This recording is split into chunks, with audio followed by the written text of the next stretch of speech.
വരുമ്പോൾ സ്വീകരിക്കാൻ വേണ്ടി താലപ്പൊലി, വെഞ്ചാമരം, ആനയൊക്കെ പ്രതീക്ഷിച്ചു. പക്ഷെ ആനയും കണ്ടില്ല. നമസ്കാരം, എല്ലാവർക്കും സുബേർ സ്പീക്സിലേക്ക് സ്വാഗതം. ഇന്ന് ഉത്രാടം, നാളെ തിരുവോണം. എല്ലാവർക്കും എൻ്റെ ഓണാശംസകൾ. ഇന്നെനിക്ക് 2 അതിഥികളുണ്ട്. നമ്മുടെ ചന്ദ്രൂരിൻ്റെ കലാകാരന്മാർ ഹരിശ്രീ യൂസഫും ഹരിശ്രീ നജീബും. അവരുമായിട്ട് നമുക്ക് നല്ല കുറച്ച് സമയം ചിലവഴിക്കാം. നിങ്ങളുണ്ടാവില്ല എൻ്റെ കൂടെ?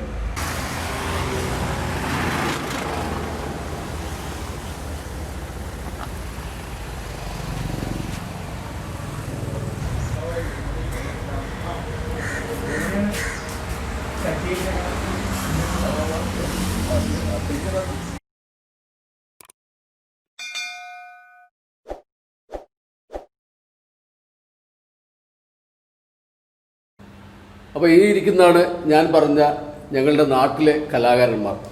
ഇത് നജീബ് എൻ്റെ ബാല്യകാല സുഹൃത്താണ്, പക്ഷെ അത്ര പ്രായമൊന്നുമില്ല കേട്ടോ. തീർച്ചയായിട്ടും പ്രായം. ഇത് ഹരിശ്രീ നജീബ്, ഇത് ഹരിശ്രീ യൂസഫ്. ഷെയ്ക്കറ്റ് കൊടുക്കാൻ പാടില്ല എന്നുള്ളതാണ്. കുഴപ്പമില്ല, സാനിറ്റൈസറൊക്കെ കഴിയല്ല, അതുകൊണ്ട് വലിയ കുഴപ്പമില്ല. പിന്നെ ഇവരെ പറ്റി പറയുകയാണെങ്കിൽ ഇവർ ഈ ഉത്രാടപ്പാച്ചിലിൻ്റെ ഇടയിൽ ഇങ്ങോട്ട് വന്നിരിക്കുകയാണ്. അത് എന്നെ ഉപദ്രവിക്കാനാണോ എന്ന് എനിക്കറിയില്ല.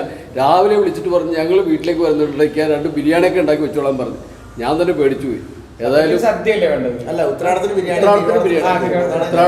ബിരിയാണിയാണ് എല്ലാ വീട്ടിലും, സാധാരണ ബിരിയാണിയാണ്. ചിലപ്പോൾ തിരുവോണത്തിന് നമ്മള് ആൾക്കാർ ബിരിയാണി വെക്കാറുണ്ട്. സദ്യ വെക്കാത്ത വീടുകളൊക്കെ നല്ല രീതിയിൽ ഭക്ഷണം കഴിക്കാം. ഇനിയിപ്പോൾ ഞാൻ ഇവരെ വളരെ സീരിയസ് ആയിട്ടൊന്ന് പരിചയപ്പെടുത്താം. ഇദ്ദേഹമാണ് ഇപ്പം നമ്മുടെ ഹരിശ്രീ എന്ന് പറയുന്ന ആ ഒരു സ്ഥാപനത്തിൻ്റെ ഓണറാണ്. ഒരുപാട് കലാകാരന്മാരെ നമ്മുടെ സിനിമയിലേക്കും അതുപോലെ തന്നെ മിമിക്രി രൂപത്തിലേക്കും കൊണ്ടുവന്ന ഒരു വലിയ കലാകാരൻ. യൂസഫിനെ പരിചയപ്പെടുത്താം. യൂസഫ് ഒന്നുകൊണ്ട് സിനിമയിലൊക്കെ അഭിനയിച്ചിട്ടുണ്ടെന്നോ അല്ലേ? 1-2 സാധാരണ ഇത് എന്താ പറഞ്ഞിട്ട് കാര്യമില്ല. ഇതിപ്പോ നാട്ടുകാരനാണ് നമ്മൾ ഇന്റർവ്യൂ ചെയ്യണം. അപ്പോൾ എന്തായാലും മുറ്റത്തെ മുല്ലക്ക് മണമില്ലാന്നൊന്ന് ഒരിക്കൽ കൂടി തെളിയിച്ചുകൊണ്ടിരിക്കുകയാണ്. 1-2 സിനിമയാണ്. സാധാരണ ഇതുപോലുള്ള ആളുകൾ വിളിക്കുമ്പോൾ 10-100 സിനിമകളിൽ അഭിനയിച്ചാന്നൊക്കെ പറഞ്ഞ് 80 സിനിമ കൂട്ടി പറയും. ഇതിപ്പോൾ 18 സിനിമ കുറച്ചാ പറഞ്ഞേക്കണം. 20 സിനിമയിൽ അഭിനയിച്ചിട്ടുണ്ട്. 20 സിനിമയിൽ അഭിനയിച്ച കണക്കായിട്ട് യൂസഫിക്കാന്ന് വിളിക്കാമല്ലോ അല്ലേ? എനിക്ക് അങ്ങനെ വിളിക്കേണ്ട കാര്യമില്ല. എന്തായാലും ഇക്കാനേക്കാളൊക്കെ വളരെ പ്രായം കുറഞ്ഞ ആളാണ്. പിന്നെ സിനിമയിൽ അഭിനയിക്കുന്ന കാര്യം എനിക്കൊരു കാര്യം പറയാം. സിനിമയിൽ ആദ്യമായിട്ട് അഭിനയിക്കുന്ന എല്ലാവരുടെയും ആദ്യത്തെ സിനിമ റിലീസായില്ലെങ്കിൽ അവരുടെ രക്ഷപ്പെടുമെന്ന് പറയുന്നത്. എന്റെ ആദ്യത്തെ സിനിമ പെട്ടിക്കത്താണ്. ഞാൻ ഇതുവരെ രക്ഷപ്പെട്ടിട്ടില്ല. പിടിച്ച ആൾക്കാർ രക്ഷപ്പെടുന്നു, പിടിച്ച ആൾക്കാരത് റിലീസ് ചെയ്തില്ലെങ്കിൽ രക്ഷപ്പെടും. പക്ഷേ യൂസഫ് ഒരു സിനിമ ഡയറക്ട് ചെയ്തിട്ടില്ല. കുഴപ്പമില്ലാതൊക്കെ പോയി. പൈസ കിട്ടിയോ? പൈസ എന്ന് പറഞ്ഞാല് അത്ര ഒന്നും കിട്ടിയില്ല. എങ്കിലും കുഴപ്പമില്ലാത്ത നഷ്ടങ്ങൾ അതുപോലെ ഈ നജീബ് എന്നെ ഒരുപാട് മോഹിപ്പിച്ചിട്ടുണ്ട്. സിനിമയിൽ പാട്ട് പാടിക്കാം എന്നൊക്കെ പറഞ്ഞിട്ട് ഒരുപാട് സിനിമയിൽ പാട്ട്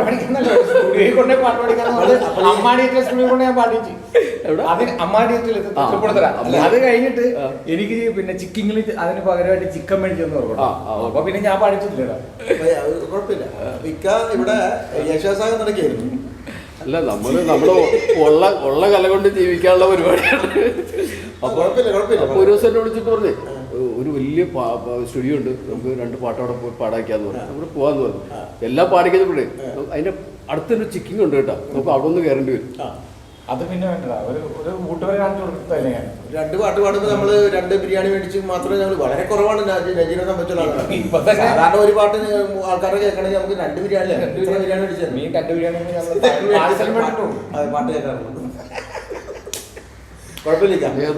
കലാകാരന്മാരാണ് ഏതായാലും സുബേരിക്കയുടെ പാട്ട് എനിക്ക് ഏറ്റവും കൂടുതൽ ഇഷ്ടപ്പെട്ടേക്കുന്നത് ഹിന്ദി സോങ്സ് ഇല്ലേ, പഴയ സൂപ്പറായിട്ട്. അപ്പൊ ഒരു കാര്യം ചെയ്യും, നമ്മള് തിരുവോണം പ്രമാണിച്ച് ഇപ്പൊ സാധാരണ ഇന്റർവ്യൂ ചെയ്യുന്ന ആൾക്കാരെ കൊണ്ടൊക്കെയാണ് അവരെ പരിപാടി ചെയ്യണം.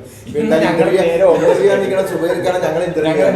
അദ്ദേഹം പാട്ടുകാരൻ. കൊച്ചുനാളിലൊക്കെ നമ്മൾ പോയിട്ടില്ല. സുബൈർക്കാരെന്ന് നമുക്ക് കുറെ എനിക്കധികം പരിചയമില്ല. കാരണം നമ്മളല്ല ഖത്തറിലാണ്. ഞാൻ നമ്മളിവിടെയാണ്. അപ്പൊ ഖത്തറിൽ ഭയങ്കര പാട്ടൊക്കെ പാടുന്നുണ്ടല്ലേ. എത്ര ട്രോഫിയാണ് കാശ് കൊടുത്തത്. ഇന്നത്തെ ഈ ഓണം, ഈ തിരുവോണമായിട്ട് എടാ ഇത് തന്നെ പാട്ട് പാടുന്നത് കാശ് കൊടുക്കുന്നത് ട്രോഫി മേടിച്ചു. ഇത് പാട്ട് പാടിയിട്ട് കിട്ടിയതല്ല. ഇത് ടോസ്റ്റ് മാസ്റ്റർ ഇതുണ്ടോ? ഇത് ടോസ്റ്റ് മാസ്റ്റർ വെച്ചാൽ വേൾഡ് ഓർഗനൈസേഷനാണ്. അതായത് ആളുകളിൽ നമ്മൾ ഈ സ്പീക്കിംഗ് സ്കിൽസ്, ലീഡർഷിപ്പ് സ്കിൽസ് ഒക്കെ ഡെവലപ്പ് ചെയ്തെടുക്കുന്ന ഒരു പ്രസ്ഥാനമാണ്. അപ്പൊ അതില് ഞങ്ങളവിടെ കാര്യങ്ങൾ നല്ല പാട്ടുകാരനാണ്. അല്ല ശരിക്കും ഒരു കാര്യമുണ്ട്. ഇന്ന് സുബേരിക്ക ഒരു 4 പേര് നമ്മുടെ ഓണം പ്രമാണിച്ച് അതായത് ചിക്കൻ വാങ്ങിച്ചു കൊടുത്ത പാട്ടില്ല. അതുകൊണ്ട് 4 പേര് പാട്ട് പാടിയിട്ട് എനിക്ക് ഒരു ചിക്കൻ ബിരിയാണി മേടിച്ചു തരാം. അത്രേ ഉള്ളൂ. എനിക്ക് വേറെ വിഷയമൊന്നുമില്ല. ഒരു അവസരം തന്നിട്ട് ഒരു കാര്യമുണ്ട്. ആ പാട്ട് പാടണം 4 പേര് പഠിക്കും. അതിന് മൈക്കൊന്നും വേണ്ട.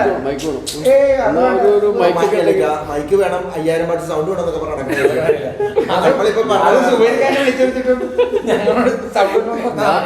ഞാന് നിങ്ങളെ ഇന്റർവ്യൂ ചെയ്യാൻ വേണ്ടി വിളിച്ചു വരുത്തി. ഞാൻ പറഞ്ഞില്ലേ, ഞങ്ങളെ ഇന്റർവ്യൂ ചെയ്യുന്ന ആൾക്കാരെ ഞങ്ങൾ തിരിച്ച് കടത്തി വിട്ടു. ഒരു രക്ഷയില്ല. നിങ്ങളോട് ഞങ്ങൾ ചോദിക്കും. എന്തായാലും പോട്ടെ, 4 പേര് ഞാൻ പറഞ്ഞു 2 പേര് കിട്ടാം.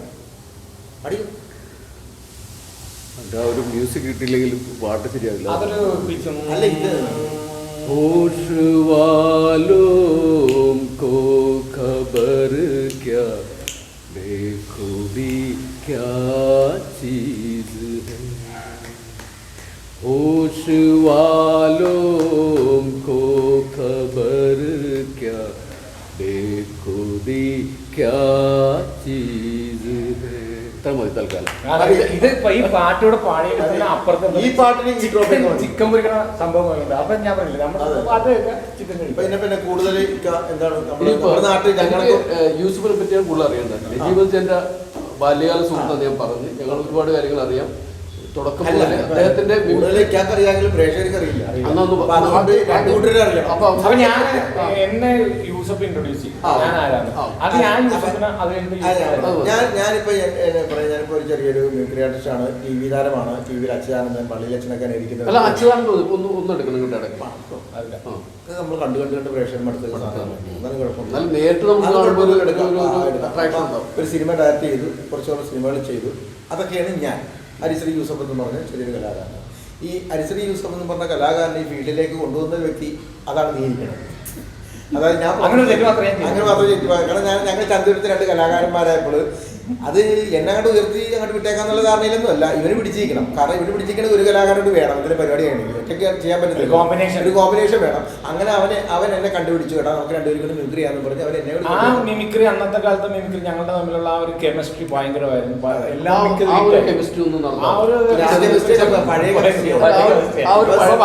സിലബസ് മാറി. അല്ല, ആ പഴയ കെമിസ്ട്രി ഒന്നും കാണിക്കാവോ? എങ്ങനെയാണ് ഞാൻ പണ്ട് ഇപ്പൊ നജീബായിട്ടൊക്കെ പണ്ട് ഞങ്ങൾ മിമിക്രി ചെയ്യുമ്പോൾ ഞങ്ങൾ ചെറിയൊരു പ്രോഗ്രാം 2 പേരും കൂടി കാണിക്കുമായിരുന്നു. നമ്മൾ രാജംബീദേവന്റെ ട്രൂപ്പിൽ ഞങ്ങൾ 2 പേരും കൂടിയാണ് ഇന്റർവ്യൂവിന് പോകുന്നത്. അപ്പൊ ഇന്റർവ്യൂ ഇവൻ പറഞ്ഞു എനിക്ക് ഒറ്റയ്ക്ക് അറിയാൻ പറയും. ഞാൻ അവരും കൂടി ഉണ്ടെങ്കിൽ 2 കൂടി ചെയ്യാന്ന് പറഞ്ഞു. ഒരു മ്യൂസിക് ഞങ്ങൾ 2 പേരും കൂടി ചെയ്യാറുണ്ട്. കുഞ്ചിയമ്മ അത് വെറുതെ ഇക്കാക്ക് വേണ്ടി നമ്മുടെ പ്രേക്ഷകർക്ക് വേണ്ടി. അതായത് കുഞ്ചിയമ്മ കഞ്ചി മക്കൾ എന്നുള്ള ആ പാട്ട് ആ കവി നമ്മൾ പണ്ട് സ്കൂളിൽ പഠിച്ചിരുന്നല്ലോ. ആ ഈ പാട്ടുകൾ ഓരോ ആൾക്കാരെ പഠിപ്പിക്കുവാണെങ്കിൽ, അതായത് ഇപ്പൊ ഒരു അപ്പൊ ആദ്യമായിട്ടൊരു മുസ്ലിയാരി, നമ്മുടെ ഒരു മുസ്ലിയാരി പാട്ടുമായിട്ട് വരികയാണെങ്കിൽ അത് നജീബാണ്. അതായത് ആരാണ് കുഞ്ചിയമ്മ എന്നറിയുമോ? കുഞ്ചിയമ്മ കഞ്ചു മക്കളാണ്, 5ാമൻ കുഞ്ചുവാണ്. പഞ്ചാര വിട്ട് നടന്ന കുഞ്ചുവിന് പഞ്ചാര കുഞ്ചു എന്ന പേര് വരികയാണ്. ആ കുഞ്ചുവിനെ കുറിച്ച് ഒരു മധു പാട്ടുണ്ട്. അത് വേണമെങ്കിൽ നമുക്ക് പാടാം.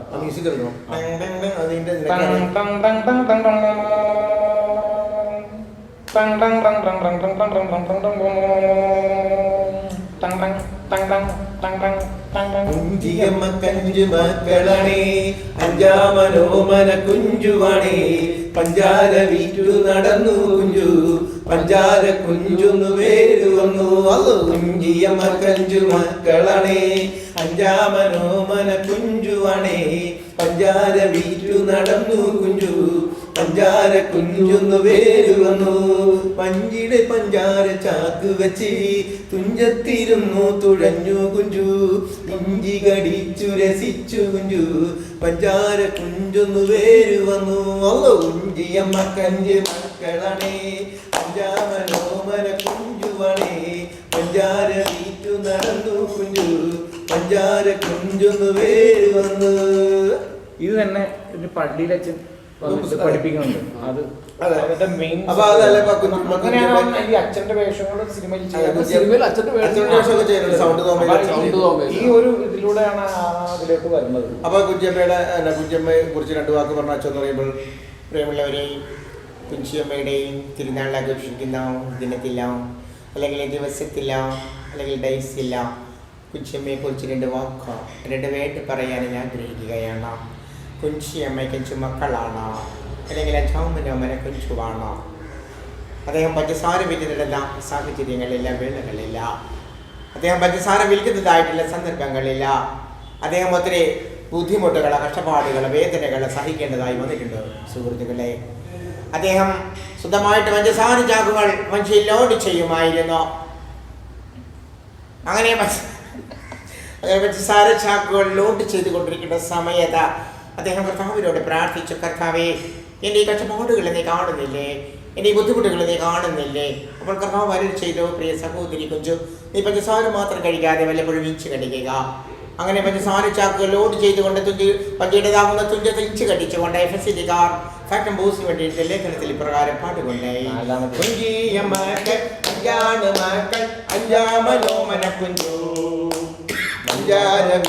നടന്നോരു കുഞ്ചൂനി പഞ്ചാര കുഞ്ചു മകരാജൻ കുഞ്ചു മകരാജൻ കുഞ്ചു മകരാജൻ. ഇതൊക്കെയാണ് ഞങ്ങള് പണ്ടൊക്കെ രണ്ടുപേരും കൂടെ രാജൻ ബീദിന്റെ ടീമിലാണോ? ഞങ്ങൾ ആദ്യം മെലഡീസിലാണ് ഫസ്റ്റ് ബേണി ജേംസിന്റെ ബേണി ജേംസ് നടത്തുന്ന ഒരു പ്രോഗ്രാം ട്രൂപ്പായിരുന്നു. അതില് മിമിക്രിക്ക് ഞാൻ ഇവരും ഒരു വർഷങ്ങൾ ചെയ്തിട്ടുണ്ട്. മലയാളം പാട്ട് പറഞ്ഞ ബിജു നാരായണൻ ഒക്കെ ആയിരുന്നു. അതിനുശേഷം ഞങ്ങൾ 2 പേരും കൂടി രാജൻ ബി ദേവ് രാജൻ ബി ദേവ് അഫ്സൽ പാട്ടുകാരനല്ലോ, ഡ്രംസ് വായിക്കാൻ വേണ്ടി പിന്നീട് പാട്ടിലേക്ക് വന്നത്. അപ്പൊ അങ്ങനെ ഞങ്ങൾ ജൂബിലി ചെന്നു. ജൂബിലിയിൽ രാജൻ ബി ദേവിന് അന്നൊരു മോഹം, ഇങ്ങനെ നാടകം നടത്തിക്കൊണ്ടിരിക്കുന്ന സമയത്ത് ഒരു മിമിക്രി ട്രൂപ്പ് കൂടി തുടങ്ങണമെന്നില്ല. അങ്ങനെ ഞങ്ങൾ വിളിപ്പിച്ചു. അപ്പോൾ ആ സമയത്താണ് ഞങ്ങൾ ഓരോ ആൾക്കാരുടെ പെർഫോമൻസ്, അതായത് 1 man ഷോ ചെയ്യാൻ വേണ്ടി പറയും. അപ്പോൾ ഞങ്ങൾ ഒരുമിച്ച് ചെയ്യുന്നത് എന്ന് പറഞ്ഞാൽ ഞങ്ങൾ പ്രോഗ്രാം ചെയ്യുന്നു. അത് കഴിഞ്ഞപ്പോഴത്തേക്ക് അവർ ഞങ്ങളെ സെലക്ട് ചെയ്ത് നിങ്ങളാണ് എൻ്റെ മെയിൻ ബ്ലാൻഡേഴ്സ് എന്നൊക്കെ പറഞ്ഞ് ഞങ്ങളെ ആക്കും. പിന്നെ ഞങ്ങളാണ് ബാക്കിയുള്ളവർ ഇൻ്റർവ്യൂ എടുക്കുന്നത്.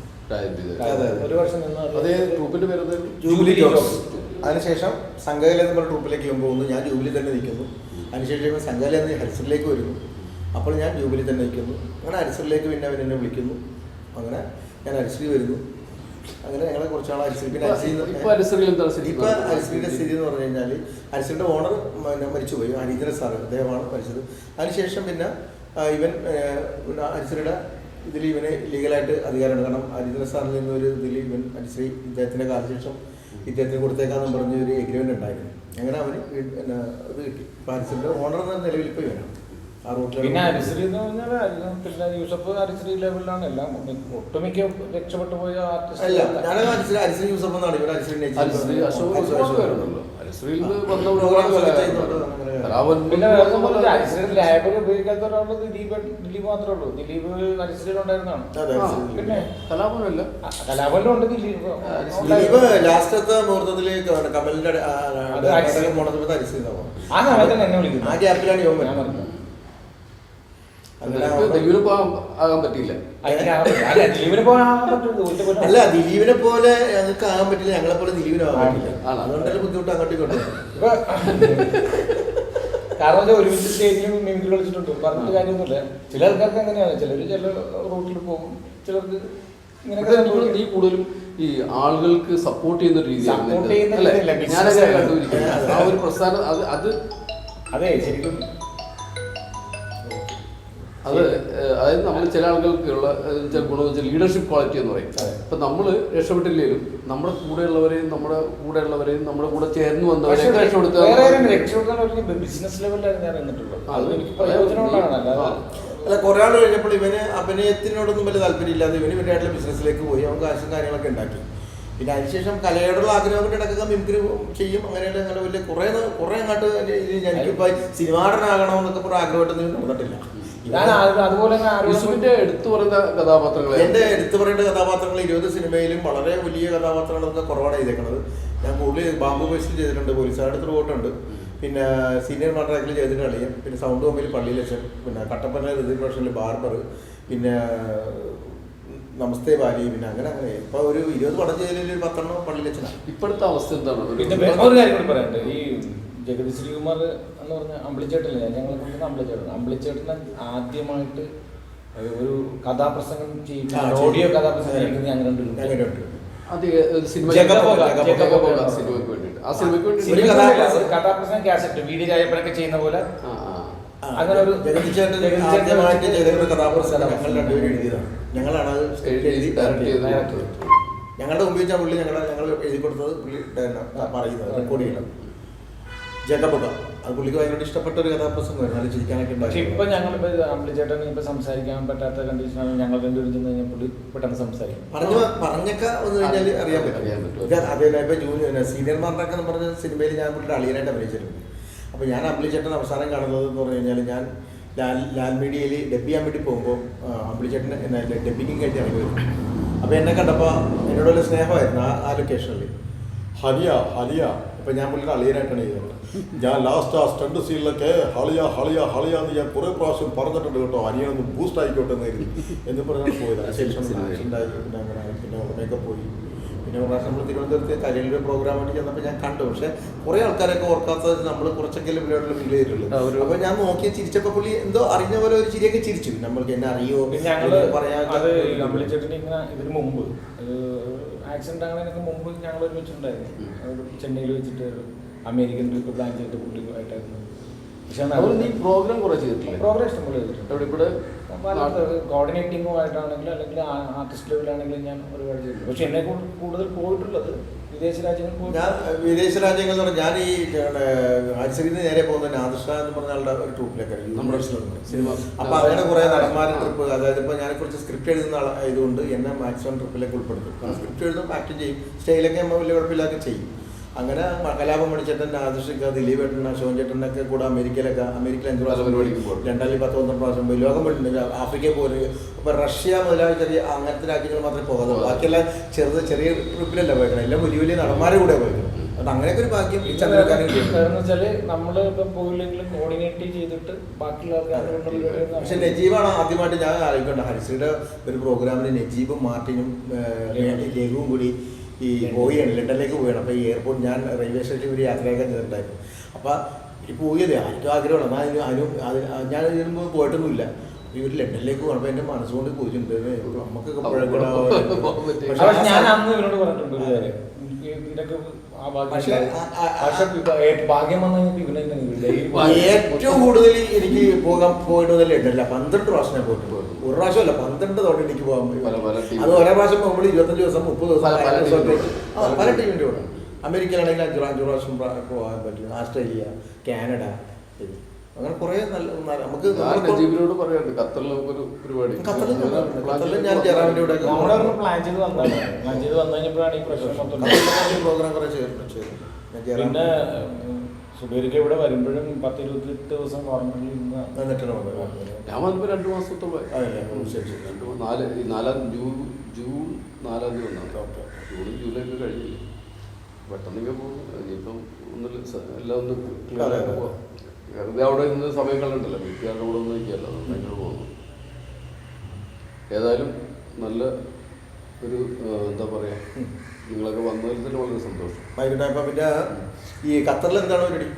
ഖത്തറിൽ ഞാൻ ജോലി ചെയ്യണം, സാമ്പത്തിക ജോലിയില്ലല്ലോ, ജോലിയൊന്നറിയാം. ഞാൻ ജോലി എന്താ ചോദിച്ചത്? ഖത്തറിൽ വെറുതെ പോയിട്ട് അവിടെ പോയി കസേരയിട്ട് വെറുതെ ഇരുന്നിട്ട് പോലില്ലെന്ന് എല്ലാവർക്കും അറിയാം. ഖത്തറിൽ എന്താണ് ജോലി എന്നാലും ചോദിച്ചത്? ജോലി പറയാൻ പറ്റുന്നത് സ്വർണ്ണ എടുത്തിട്ട് കണ്ടില്ലേ? സ്വപ്നയുടെ പരിപാടികളാണ് അവിടെ. ഇങ്ങനെ ഈ ആളുകളൊക്കെ കാറൊക്കെ കൊണ്ട് നിർത്തുമ്പോൾ കഴുകി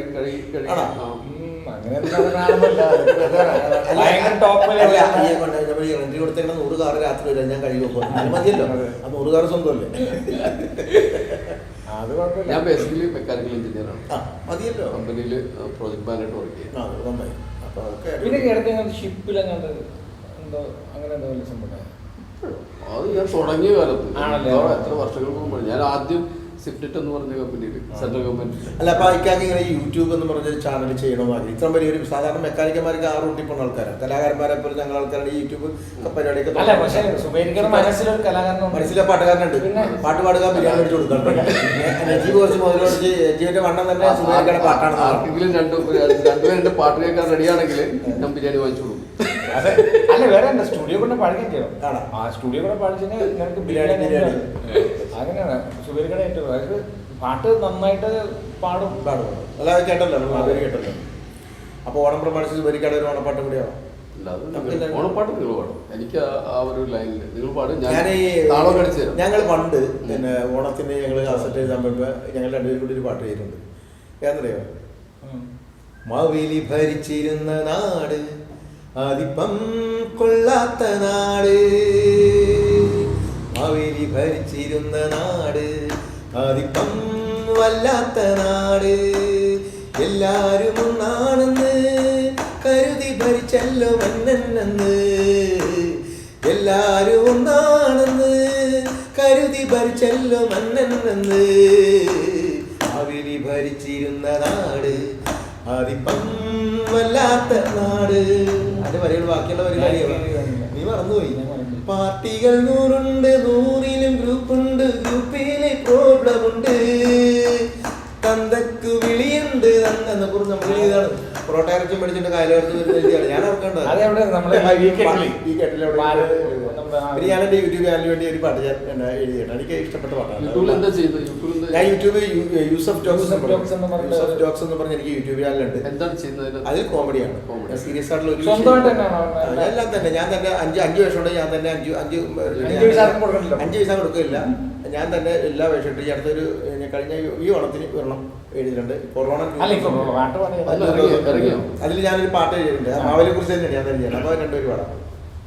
ഞങ്ങളുടെ പുന്നര മാവേലി മന്ന ഓണനാളാകുമ്പോൾ പോന്നോളു മന്ന, ഞങ്ങളുടെ പുന്നര മാവേലി മന്ന ഓണനാളാകുമ്പോൾ പോന്നോളു മന്ന, വേലയില്ലെങ്കിലും വ്യാധിയാണെങ്കിലും ഓണം ഞങ്ങളെന്നും കൊണ്ടാടും മന്ന, വേലയില്ലെങ്കിലും വ്യാധിയാണെങ്കിലും ഓണം നമ്മളെന്നും കൊണ്ടാടും മന്ന, ഞങ്ങളുടെ മന്ന അങ്ങനെ ഞങ്ങളുടെ മന്ന, മലയാളിയുടെ ചങ്കിന്റെ ചങ്കായ ഓണത്തിന്റെ ഓണറെ മന്ന, ഞങ്ങളുടെ മന്ന മാവേലി മന്ന അങ്ങനെ ഞങ്ങളുടെ പൊന്ന, മലയാളിയുടെ ചങ്കിന്റെ ചങ്കായ ഓണത്തിന്റെ ഓണറെ മന്ന.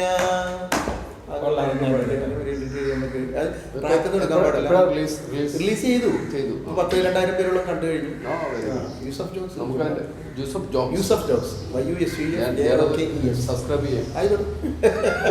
അല്ല, സബ്സ്ക്രൈബ് ചെയ്ത് കഴിഞ്ഞാൽ അത്യാവശ്യം കോമഡികളെ കാണാം.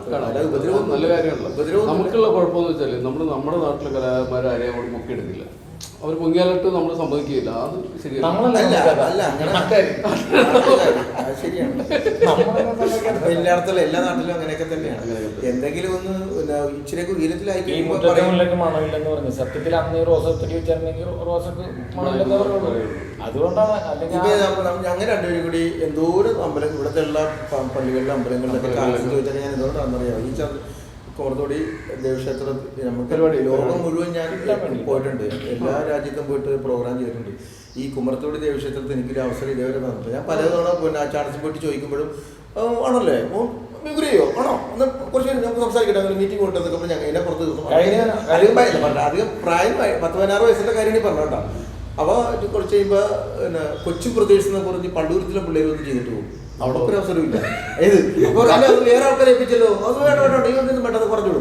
അപ്പൊ നമ്മള് സ്വയം നമ്മളെന്നിട്ട് ഇവൻ എന്നിട്ട് രമല്ലൂര് ക്ലബിന്റെ മത്സരമൊക്കെ ഉണ്ടെങ്കിലൊക്കെ എന്നെ വിളിച്ചിട്ട് വിട്ട് ചെയ്യും. നമുക്ക് ആഗ്രഹങ്ങൾ ഇവിടെ ചെന്നാൽ പ്രോഗ്രാം ചെയ്യണമെന്നുള്ള ആഗ്രഹം നമുക്ക് ഇതേ ഒരു അവസരം ഉണ്ട്. എൻ്റെ ആഗ്രഹം തീർന്നെന്ന് പറഞ്ഞു കഴിഞ്ഞാൽ ഞാൻ ഡയറക്റ്റ് ചെയ്തൊരു ട്രൂപ്പിനെ ഇവര് പ്രോഗ്രാം വിളിച്ചു. ഞാൻ ഡയറക്റ്റ് ചെയ്തൊരു ട്രൂപ്പിൽ പിള്ളേർ വന്നേക്ക് നിൽക്കുക, ഞങ്ങൾക്ക് പരിപാടി കുമരത്തോട് ദേവക്ഷേത്രം ഞാൻ ഡയറക്റ്റ് ചെയ്ത് ആലോചിച്ച് നോക്കിയേ. അവിടെ എനിക്ക് പോലും ഒരു അവസരം കിട്ടിയിട്ടില്ല. അപ്പൊ എനിക്കൊരു ആഗ്രഹം ഉണ്ടല്ലോ, എൻ്റെ വീടിന്റെ മുമ്പിൽ അമ്പലത്തിലാവുന്ന കയറണം എന്നുള്ളൊരു ആഗ്രഹം ഉണ്ടായിരുന്നു. അപ്പൊ അവൻ പറഞ്ഞ് മറ്റായിട്ട് ഇക്ക ഉള്ളടത്ത് ഞങ്ങൾ ഞാൻ പഠിപ്പിച്ചു കൊടുത്തായിരിക്കും. ഞാൻ കുഴപ്പമില്ല, അത് ഞാൻ കളിച്ചോളാം എന്ന് പറഞ്ഞ് ഞാൻ അമ്പലക്കാർ പോലും അറിയാതെ ഞാൻ ഡയറക്റ്റ് ട്രൂപ്പിൽ ഞാൻ കയറി ഒരു ഐറ്റം കളിച്ച് എൻ്റെ ആഗ്രഹം തീർത്ത അമ്പലത്തിന്റെ കയറണം. പക്ഷെ അവരുടെ പെർമിഷനോട് ഞാൻ എപ്പോഴും ഞാൻ കയറിയിട്ടില്ല. അല്ല, കഴിഞ്ഞ ഉത്സവത്തിന് എനിക്ക് ഗാനമേള തരാന്നെല്ലാം ഫിക്സ് ചെയ്തു കഴിഞ്ഞു. എന്നിട്ട് ആ എമൗണ്ട് കൂടുതലാണെന്ന് പറഞ്ഞിട്ട് ബ്ലൂ ഡയമണ്ട്സിനോട് കൊടുത്തു. അവര് നാട്ടുകാരാണെന്ന് പറഞ്ഞിട്ട് അഡ്ജസ്റ്റ്മെന്റ് നീ Adjustment ഞാൻ പറഞ്ഞു. വളരെ കുറച്ചാ പറഞ്ഞത്. ജീവ് കാശിന്റെ കാര്യത്തിൽ ഇച്ചിരി 10 ലക്ഷമൊക്കെ പറഞ്ഞു കളയാം. അപ്പൊ അതൊന്നും പറഞ്ഞ കാര്യമില്ല, കാശെ കുറിച്ച് കുറവാണ്. അതിലേക്ക് കാണാൻ അപ്പൊ അതൊക്കെയാണ് വലിയ കുഴപ്പമില്ല. ഇതിപ്പോ ആരിപ്പോ ഉയർത്തിയില്ലെങ്കിൽ വളർന്നില്ലെങ്കിൽ ഒന്നില്ലെങ്കിൽ നമ്മള് പിന്നെ വേറെ കയറി എവിടെയൊക്കെ എത്തും. അത് ഏതെങ്കിലും വകുപ്പ് കിട്ടും. നമ്മൾ മറ്റുള്ളവർക്ക് ഉത്തരവാദിത്തങ്ങൾ എന്തുവേണം ചെയ്ത് ജീവിക്കാത്രേ ഉള്ളൂ. ഇതിനകത്ത് ഇന്നെന്തോ ഒരു നിങ്ങളുടെ വാട്സാപ്പിൽ എന്തോ കണ്ടല്ലോ, ഗ്യാസിന്റെ ഒക്കെ എന്തോ ആർക്കും ഗ്യാസ് കണക്ഷൻ കൊടുക്കാൻ പറ്റും. അത് കലാപമുള്ള ഒരു പയ്യൻ അതുകൊണ്ട് സംഭവിച്ചാൽ വികലാംഗനാണ്. അപ്പൊ പുള്ളി പെരുമ്പാവൂരാണ് പുള്ളിയുടെ വീട്. ഇവിടെ നിന്ന് കല്യാണം കഴിച്ചേക്കുന്നതുകൊണ്ട് ഇങ്ങോട്ട് ഇവിടെ വന്ന് താമസിക്കുകയാണ്. അപ്പൊ അവർക്ക് കണക്ഷൻ കിട്ടിയിട്ടില്ല, ഗ്യാസിന്റെ കണക്ഷൻ കിട്ടില്ല. അത് ഞാൻ ഒരു ഇടപാട് കൊടുത്ത് ചെയ്തു കൊടുത്തെന്ന് മാത്രമല്ല, ഒരു സഹായം. കാരണം അയാൾക്ക് ചായ കടയുണ്ട് അതിൻ്റെ അകത്ത്. കടയുണ്ട്. അപ്പൊ ഡീസലൊക്കെ വാങ്ങിച്ചിട്ട് സ്റ്റൗ ചടിച്ചിട്ടാണ്. ഞാനിങ്ങനെ ഒരു ഉപകാരം ചെയ്തിട്ട് നീ അരിച്ചെന്ന് പോയതിനു ശേഷം ഞാൻ ഒരു 1-2 കൊല്ലം ഞാൻ മാനേജറായിരുന്നു. അപ്പൊ അതിൻ്റെ അവിടെ ഒരു സൂക്ഷിപ്പുകാരനായിട്ട് മണിയമ്പിള്ള ഇല്ല, വഴക്കിട്ട് പോയി. ഇപ്പോൾ വേറൊരു പാവപ്പെട്ട ഒരു മനുഷ്യനെ കൊണ്ടുവച്ചു. 1500 സാറ് കൊടുക്കണം, ശമ്പളം കൊടുക്കണം. അപ്പോൾ ഞാൻ ആ ചേട്ടനോട് ചേട്ടാ എങ്ങനെയാണ് കഴിയുന്നത്? ഞാൻ 50 രൂപ ഞങ്ങൾക്ക് കൊടുക്കുമ്പോൾ ഒരു ദിവസം 50 രൂപ കൊടുത്താൽ മതി. എനിക്ക് ചോറും രാത്രി ചായയും കടയിൽ ഏൽപ്പിച്ചിട്ടുണ്ട്. ചേട്ടാ അപ്പോൾ കിട്ടുന്ന കാശ് അങ്ങോട്ട് കൊടുക്കാനല്ലേ ഉണ്ടാവുള്ളൂ. അല്ല ഞാൻ എന്തായാലും കുറച്ചാൾ വീട്ടിൽ നിന്ന് മാറിയിക്കാൻ വേണ്ടി എനിക്ക് കുഴപ്പമൊന്നുമില്ല. എനിക്ക് സാമ്പാറും ചോറും ഉച്ചക്കൊക്കെ തന്നെ നിങ്ങൾക്ക് പറഞ്ഞിട്ടുണ്ട്. അപ്പോൾ എനിക്ക് ഈ പ്രോഗ്രാമിന് പോകുമ്പോൾ നമുക്ക് ഈ മനസ്സിൽ കിടക്കണ്ട് ഈ മനുഷ്യൻ എപ്പോഴും 3 നേരം സാമ്പാറും ചോറൊക്കെയല്ല കഴിക്കണം. അപ്പോൾ ഞാനൊരു വലിയൊരു ഹോട്ടലിൽ പ്രോഗ്രാം അരിച്ചിട്ട് വന്നു. അപ്പോൾ ഞാനല്ല മാനേജർ. അപ്പോൾ കാശും കാര്യങ്ങളൊക്കെ വാങ്ങിക്കാൻ വേണ്ടി പോയപ്പോൾ നിങ്ങൾ എത്ര ഫുഡാണ് ആൾക്കാർക്ക്? നമ്മുടെ 16 പേരുണ്ട്. 16 പാഴ്സൽ എടുത്തോട്ടോ. ചിക്കൻ ബിരിയാണി എല്ലാം ബിരിയാണി കൊണ്ടുവച്ചിട്ടുണ്ട്. അപ്പോൾ ഞാൻ ഈ മനുഷ്യൻ്റെ പാവപ്പെട്ടവൻ്റെ മുഖം എൻ്റെ ഓർമ്മയിലേക്ക് വന്നു. അപ്പോൾ ഞാൻ 2 ബിരിയാണി കൂടുതൽ എടുത്തിട്ട് ഒന്നും ശ്രദ്ധിച്ചിട്ടില്ല, 18 എടുത്തിട്ട് ഞാൻ 2 കൂടുതൽ കഴിച്ചോട്ടോ. ഞാനപ്പോൾ അത് അപ്പോൾ പറഞ്ഞു എന്തിനാണ് ഞാൻ പറയാം പാത്രം എടുത്ത പറഞ്ഞു ഇത് മാറ്റി വെച്ച് അങ്ങനെ ഒരു എന്നിട്ട് ഞാൻ ഈ സാധനം കൊണ്ട് ഞങ്ങളെ കഴിച്ചതിന് ശേഷം ചെന്നപ്പോൾ 11 മണിയായി അരിച്ചിട്ട് ഓഫീസിൽ വരുമ്പോൾ ഇയാൾ ഉറക്കുക, ഈ പാവ ഉറക്കുക. ഞാൻ ആഗ്രഹം കാണാം പുള്ളിക്ക് ഒരു ബിരിയാണി ഒക്കെ കൊടുക്കാനുള്ള സന്തോഷം, അവൾ കഴിക്കുന്നത് കാണുമ്പോഴൊരു സന്തോഷമൊക്കെ കാണുമ്പോൾ ഞാൻ പുള്ളിയെ തോട്ട് ചേട്ടാ ആ വന്ന അമ്മീമ്പരയൊക്കെ എങ്ങനെ ഉണ്ടായിരുന്നു? അത് നമ്മൾക്കുള്ള നന്നായിരുന്നു. നമ്മൾ ചേട്ടൻ പ്രശ്നം കഴിച്ചാൽ ഞാൻ കഴിച്ചായിരുന്നു. ചേട്ടൻ ബിരിയാണി കൊണ്ടുവന്നു കഴിക്കും. ഞങ്ങൾ പോയ ഹോട്ടലിൽ നിന്ന് കിട്ടിയതാണ് നല്ല ബിരിയാണി കഴിച്ചു വന്നു. എന്ത് ബിരിയാണി? ചിക്കൻ ബിരിയാണി കഴിക്കണമെന്ന് അറിയാൻ പാടില്ല. ഞെട്ടിപ്പോയി. ഞാനിത് എന്തിനാണോ ഇയാൾക്ക് ഞാൻ കൊണ്ടുപോകുന്ന കഷ്ടപ്പെട്ടെന്ന് ആലോചിച്ചു. പുള്ളി എങ്ങനെ ഒരു പുള്ളിക്ക് പൈസന്റെ പ്രസിഡന്റാണ്, ജില്ലാ പ്രസിഡന്റ് ഞാൻ കഴിച്ചാൽ എനിക്ക് ചിക്കൻ ബിരിയാണി വേണ്ട. ഞാൻ കൊണ്ടുവന്ന് ഞാൻ ആരായി അതിനുശേഷം ചോദിക്കണം. അതൊരു മര്യാദ. ഞാൻ വിളിച്ചേക്കാൻ ചേട്ടൻ ചിക്കൻ ബിരിയാണി കഴിച്ചോളാം അങ്ങനെയൊക്കെ സംഭവം ഉണ്ടായിട്ടുണ്ട്. പാവം മനുഷ്യ കേട്ടാ. അല്ല ഈ സഹതാപത്തിലൂടെ ഉള്ള ഒരു പ്രശ്നമാണ് വന്നത്. അതെ നമ്മ കൊണ്ടേ കൊടുക്കാൻ നോക്കിയ പക്ഷെ അത് ഒരു കാരണവരുമാണ് പെട്ടെന്ന് ദേഷ്യം വരുന്ന ഒരാളാണ്. പിന്നെ വേറെ എന്താ ഏതൊക്കെ ട്രൂപ്പ് എന്തൊക്കെ നടത്തുന്നു, ഇവൻ എന്നെ ഒരു പറ്റിച്ചൊരു കാര്യം ഞാൻ പറയാം. അതായത് പറ്റിച്ചൊരു കാര്യം ഞാൻ പറയാം. അല്ല നീ എന്നെ പറ്റിച്ചത്. ഞാനിപ്പോ ഒരു 10-16 വയസ്സുണ്ട്. ഞങ്ങൾ ചെറുതായിട്ട് ഇവനെ മിമിക്രി നടത്തുന്ന ക്ലബ്ബിൽ ഞാനും മിമിക്രി നടക്കുന്നത് അങ്ങനെ നടക്കുന്നതാണ്. മിമിക്രിക്കാരാണെന്ന് അറിയാൻ പറ്റില്ല, കൂടുതൽ കണക്ഷനൊന്നുമില്ല. അപ്പോൾ ഒരു ദിവസം ഇവൻ സൈക്കിളും ചവിട്ടി എൻ്റെ ഇടയ്ക്ക് വന്നേക്കുക, എൻ്റെ വീട്ടിൽ വന്നേക്കുക. അപ്പോൾ ഞാൻ മാർക്കറ്റിൽ പോയപ്പോൾ എനിക്കൊരു ആടുണ്ടായിരുന്നു, അതിന് തൂപ്പൊക്കെ മേടിച്ചിട്ട് ഞാൻ പോകുന്ന സമയത്ത് ഇവൻ സൈക്കിളും എന്നെ നീ വീട്ടിൽ വന്നാൽ നീ അവിടെ പോയി ഞാൻ സ്റ്റോറി അറിഞ്ഞാൽ ഏതൊരു ക്ലബ്ബിൽ മിമിക്രി മത്സരം നല്ല സമ്മാനമുണ്ട്. 1ാം സമ്മാനമായിട്ട് 51 രൂപയ്ക്കാണ്. ഞാൻ മത്സരിക്കണില്ല, ഞാൻ വേറെ അത്യാവശ്യമായിട്ട് പോവാണ്. എനിക്ക് വേണം ഈ വേണമെങ്കിൽ പോയിട്ട് ചാൻസ് ചെയ്ത് എനിക്ക് പ്രൈസ് കിട്ടും എന്ന് പറഞ്ഞു. ഞാനാണോ അപ്പോൾ തന്നെ ഞാൻ ഒരു മുണ്ടും മാറി ഓടി ഞാൻ നെല്ലൂരി വന്നു. നെല്ലൂരി വന്നപ്പോൾ പേര് കൊടുത്തു ഫ്രണ്ട്സ്.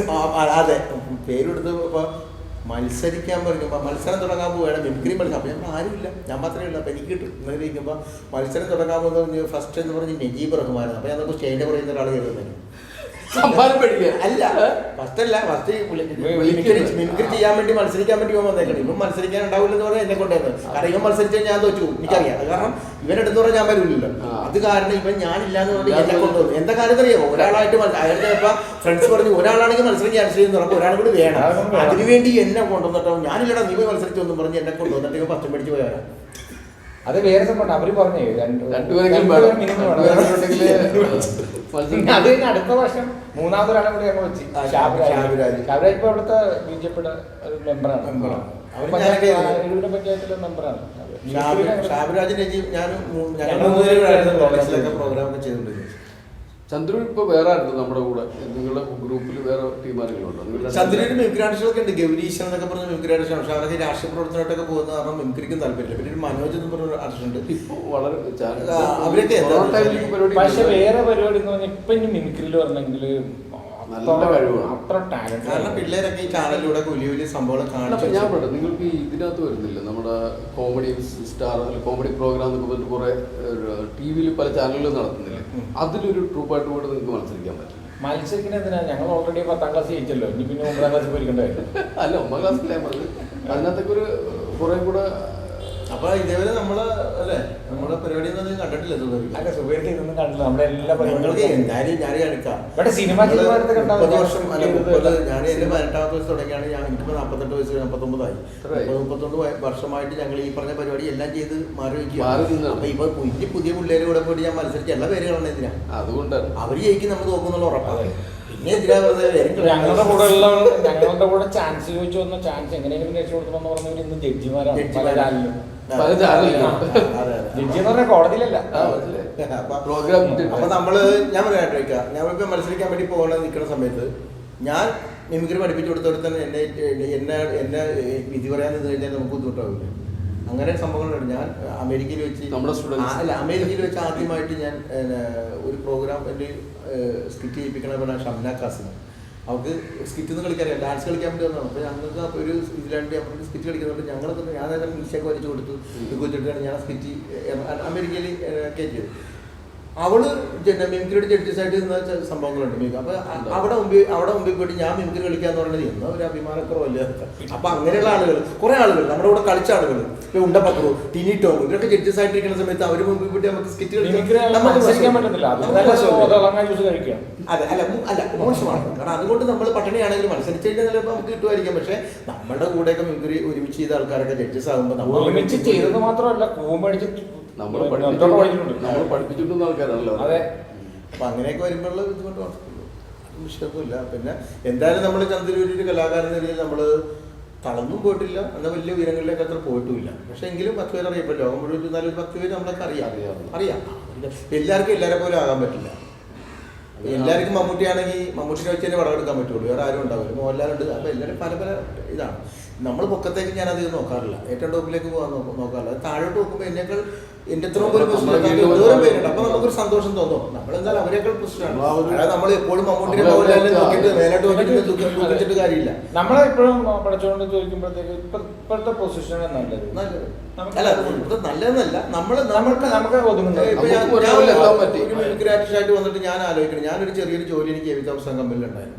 ആ ജോലിയായിട്ട് നടന്നത് ഞാൻ എന്താകുമായിരുന്നു, എനിക്ക് മാസം കിട്ടിക്കൊണ്ടിരുന്നത് എൻ്റെ 1500 ആണ്. ഞാൻ ആ ജോലി കളഞ്ഞിട്ടാണ് മിമിക്രി ഫീൽഡിലേക്ക് വന്നത്. അങ്ങനെ ആ ജോലിക്ക് പോവുകയാണെങ്കിൽ ഇന്ന് എൻ്റെ കൂടെ ജോലിക്ക് നിന്ന ആളുകൾ 35,000 രൂപ ശമ്പളം മാസം മേടിക്കുന്നുണ്ട്. അത്രേ ഉള്ളൂ. 35,000 രൂപയുടെ വർധനവായിട്ടുള്ളൂ.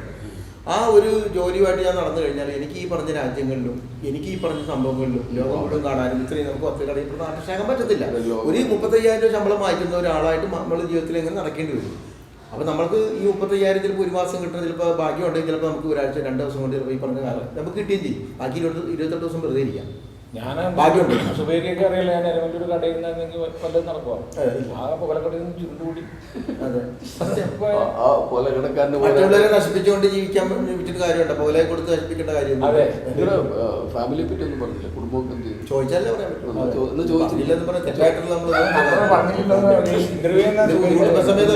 എനിക്ക് 2 ആൺപിള്ളേരുണ്ട്. സ്വന്തമായിട്ടൊരു വൈഫുണ്ട്. വേറെ വൈഫുണ്ടെന്നല്ല, ഒറ്റൊരു വൈഫുണ്ട്. അറിയാലോ. എനിക്ക് 3 ആൺമക്കളാണ്, പിന്നെ ഒരു ഭാര്യ. രണ്ടുപേർക്കും ഒരേ ഭാര്യ. അപ്പൊ ഈ മക്കളെ മൂത്തവൻ ഇല്ല ഇവിടെ ഉണ്ട്. രണ്ടാമത്തവന് BSc കഴിഞ്ഞിട്ട് ഇപ്പൊ MSc അഡ്മിഷൻ കിട്ടിയിട്ടുണ്ട്. പിന്നെ ഈ കാലമായതുകൊണ്ട് ക്ലാസ് തുടങ്ങി.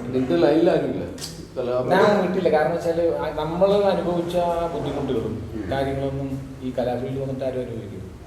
അവർക്ക് അവരുടേതായ എൻ്റെ മക്കളെ ഞാൻ ഈ മിമിക്രി ഫീൽഡിൽ എടുക്കുന്നത് ഞാൻ വിട്ടില്ല. അവരൊക്കെ പഠിക്കുകയാണ്. മൂത്തവൻ CA പഠിക്കുന്നു, രണ്ടാമത്തവൻ +2 കഴിഞ്ഞപ്പോൾ വേറെ പോയിരുന്നു, മൂന്നാമത്തവൻ 10ാം ക്ലാസ്. അവർക്ക് ആഗ്രഹമുണ്ട് ഇതൊക്കെ. പിന്നെ വേറെ പൊസിഷൻ ആയ ശേഷം ഈ പ്രോഗ്രാമൊക്കെ എഡിറ്റ് ചെയ്യണ ഇളവനാണ് കേട്ടോ. സെൻസ് ഉണ്ട്, എഡിറ്റിംഗ് സെൻസ് ഉണ്ട്. പറഞ്ഞു കൊടുക്കണൊക്കെ കടക്കടാന്ന് നമുക്ക് ഈ ഇപ്പം തന്നെ ചെയ്തു. അങ്ങനെ ചെയ്ത് ബാക്കി കാര്യങ്ങളൊക്കെ പിന്നെ ചെയ്ത് എൻ്റെ രണ്ടാമത്തെ മോന് പിന്നെ നദിയിൽ നന്നായിട്ട് പാട്ട് പാടും. ആ. എന്നിട്ട് ഞാൻ സ്റ്റുഡിയോയിൽ പാടാൻ വന്ന പാടാം, ഒരു പാട്ട് വേണ്ടി പാടുന്നൊക്കെ പറഞ്ഞിട്ട് അവൻ അങ്ങനെയൊന്നുമില്ല. പക്ഷെ വീട്ടിൽ നല്ല അന്തസ്സായിട്ട്. അപ്പൊ നീ വീട്ടിലേക്ക് സ്റ്റുഡിയോ കൊണ്ടുവന്നു? അപ്പോൾ വീട്ടിൽ സ്റ്റുഡിയോ കൊണ്ടൊന്നുമില്ല, കാരണം തേവര കോളേജ് പഠിക്കുമ്പോൾ അവിടെ ഓൺ സ്റ്റേജിൽ കയറി പാടിയോ? നല്ലതായിരുന്നു. അപ്പോൾ അതുകൊണ്ട് ഞാൻ ആ ഒരു അപ്പോൾ എന്തായാലും ഓണം പ്രമാണിച്ച് നമുക്ക് എന്തായാലും നമ്മളൊന്ന് ഇഗ്നൈറ്റ് ചെയ്ത് കൊടുക്കുക, എന്തെങ്കിലുമൊക്കെ ഉണ്ടെങ്കിൽ അത് അല്ലാതെ ഈ പഠിത്തമൊക്കെ കഴിഞ്ഞിട്ട് പാടാനുള്ള കഴിവ് എപ്പോഴും ഉണ്ടെങ്കിലും പഠിത്തമൊക്കെ കഴിഞ്ഞാലും എവിടെ വേണമെങ്കിലും പാടാം, അല്ലേ? അതെ. അപ്പൊ എന്തായാലും നമുക്ക് വൈൻഡപ്പ് ചെയ്യണോ അല്ലേ? കുറെ ഇനി അതെ, കുറേ എന്തെങ്കിലും ആൾക്കാർ. അപ്പൊ എന്തായാലും മിക്കവിടെ യൂട്യൂബ് ചാനലിന്റെ പേര് സുബൈർ സ്പീക്സ്. സുബൈർ സ്പീക്സ്. അപ്പോൾ എന്തായാലും സുബൈർ സ്പീക്ക് എന്ന് പറഞ്ഞ യൂട്യൂബ് ചാനലിൽ അതിഥിയായിട്ട്, ഞങ്ങളുടെ തന്നെ നാട്ടുകാരൻ്റെ യൂട്യൂബ് ചാനലാണ്. അപ്പോൾ ഞങ്ങളുടെ നാട്ടുകാരെ തന്നെ അതിഥിയായിട്ട് വിളിച്ച് ഇത്രയും നേരം ഞങ്ങളുടെ വിശേഷങ്ങൾ ചോദിക്കുകയും അങ്ങോട്ട് ചോദിക്കുകയും ആദ്യം വന്നപ്പോൾ വെൽക്കം ഡ്രിങ്ക്സ് ജ്യൂസ് തന്നത്, നല്ല ഉഗ്ര ജ്യൂസ് തന്നു. തന്ന പിന്നെ ഇപ്പൊ ഇനി ബിരിയാണി ഉണ്ടെന്ന് പറയുന്നുണ്ട്. സുബൈർ ഖാക്ക് എല്ലാവിധ അതും ചിക്കൻ ബിരിയാണി തന്നെ ആയിരിക്കാൻ ചാൻസ്. കാരണം ഇന്റർവ്യൂ ചെയ്താലും പാട്ടുപാടിയാലും ചിക്കൻ ബിരിയാണി മേടിച്ചു കൊടുക്കുന്ന കാര്യത്തിൽ ഒരു ദാക്ഷിണ്യമില്ലാത്ത മനുഷ്യനാണ്. അതുകൊണ്ട് സുബൈർക്കായിട്ടുള്ള ഇന്റർവ്യൂ നമുക്ക് എല്ലാവിധ ആശംസകളും ആശംസകളും സുബൈർക്കാക്ക്. അതിലും വന്നതിൽ വളരെ സന്തോഷം. നമ്മുടെ ഒരു ചെറിയൊരു ക്ഷണം സ്വീകരിച്ചിട്ടുണ്ടെങ്കിൽ എത്തിയതിൽ വളരെ സന്തോഷം.